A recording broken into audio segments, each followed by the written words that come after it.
खैरपुर का खबर शामिल कयूं पिया। डिस्ट्रिक्ट रिपोर्टर आयाज़ अहमद सहू जी रिपोर्ट मुताबिक पीपल्स पार्टी सिटी क़यादत ऐं chairman municipal committee captain doctor Yar Mohammad Phulpotro, CMO doctor Zulfiqar Bhutto, general secretary advocate Mohammad Juman Sahito, general councillor Ehsan Ahmed, Naseer डेथो ऐं ॿिया उहिदेदार कारकुन गॾु हुआ, जिन बरसात जे पानी नेकाली ऐं डिस्पोजल ते विज़िट कई।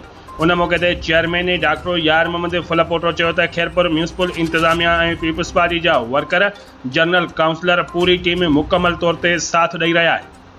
डॉक्टर यार मोहम्मद फुलपोट्रो वधीक चयो त अॻूणे वॾे वज़ीर सैयद क़ाइम अली शाह जीलानी ऐं मेंबर क़ौमी असेंबली डॉक्टर सैयद नफ़ीसा शाह जीलानी ऐं सैयद असद अली शाह जीलानी, जिन जे अहकामात आहिनि त अवाम जी जान ऐं माल जी हिफ़ाज़त करे शहर जी ख़ूबसूरतीअ खे यकीनी बणाइण में बहितरी प्रोजेक्टनि ते कमु कयो।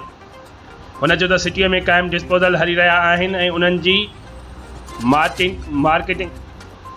करे रहिया आहियूं।